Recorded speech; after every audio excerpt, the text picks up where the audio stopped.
members of the media. I'll start on the issue of the rebuilding of Parliament. I think many of you will recall that we have got regular briefings that we give around how far we are and what is the planned completion of the reconstruction of Parliament. We are now at a stage where we have completed about 155 offices for members. Members of the media who would have been part of our last briefing in March, we also indicated that we lost a number of offices due to the fire, and out of those offices, about 204 offices were lost. So we then had to start a process of looking at alternative measures to reconfigure some of our offices, to start with the primary consideration to make sure that members are able to come to the precinct and work. So we had to refurbish about 155 offices, which we have now completed, and we are running short of 54 offices to be able to provide for all members of Parliament. We are also at a stage where we have about 14 committee rooms for sittings of committees ranging between 25, others will be 30-seater, others will be 40, depending on the capacity required for portfolio committees that have now been set up. So that is also aimed at assisting members to discharge their responsibilities. The issue of the sittings of houses and plenaries takes place within Parliament, but of course for larger sittings like NA, the sittings from time to time we would use City Hall, and we're in the process of considering alternative venues. For the NCOP, at least we're not under pressure on that one. The sittings take place within the House because it was not affected by fire. On the actual reconstruction, there is work being done. We are now at a phase where we have cleared all the rubble.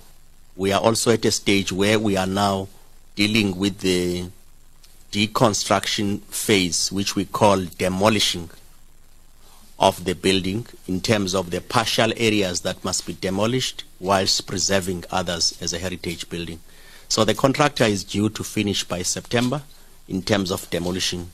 Simultaneously, we're in the process of appointing a contractor who would then be tasked with rebuilding of the new Parliament, which we unveiled in March.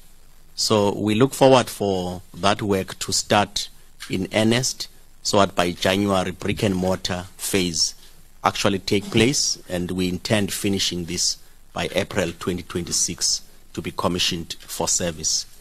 On the budget of Parliament for the event, we have budgeted between 6 and 14 million. And the reason we budget that range is about looking at cost factors. In the last sitting in February, we budgeted 8.4 million as a budget. The actual expenditure may be less, it may be slightly more, depending on the reconciliation that we'll be doing. But this is the amount we have currently provided for on the nature of the event and scale. Thank you very much. The chairperson will deal with the issue of who are the invited guests and the dinner. No, thank you very much, Speaker. And once again, good afternoon to the esteemed guests of the media houses represented here today. On the issue of a gala dinner, due to financial constraints, unfortunately, we are unable to hold the gala dinner. The second question that was asked was in relation to the guests of honors that we have invited. I do have a list of them before me, which is our former president, President Thabo Mbheki, President Kgalema Motlanthe, as well as President Jacob Zuma, our former speakers and deputy president, Umama Ubalega Mbete. We also have the former deputy president, Umama Uphumzile Nqakula, as well as Ubaba David Mabuza. We have also invited our former speakers, by the likes of Ubaba Usisulu, Mamthandi Modise, as well as Nosiviwe Nqakula.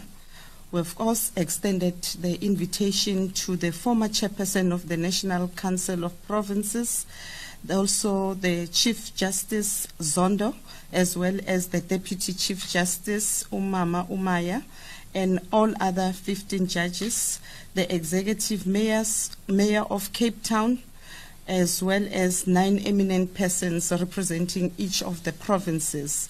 However, we must also indicate that we are still awaiting the finalization of the confirmation based on the guest list that I have presented to you. Thank you very much. Thank you very much, Honorable Presiding Officers and STP. The last round,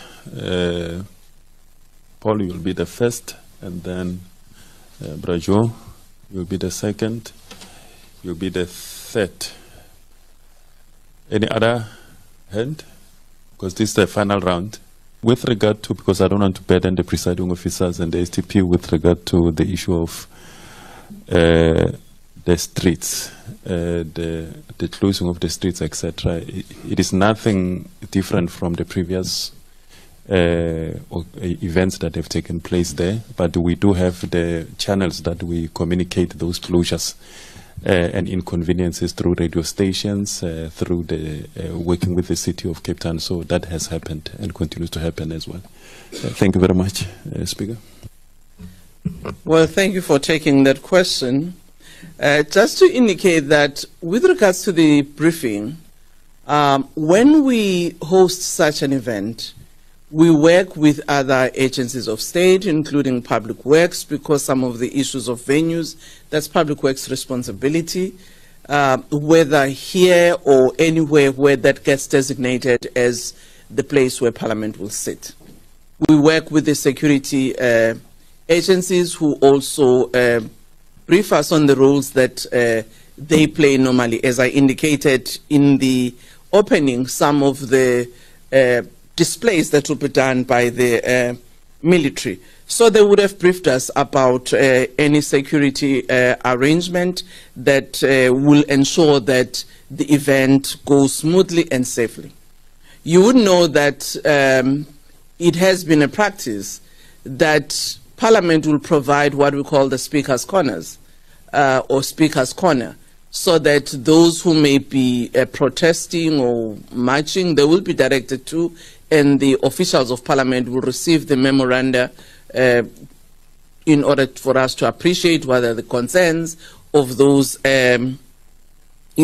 groupings or organizations. With respect to managing the decorum in the House, that is provided for by the joint rules.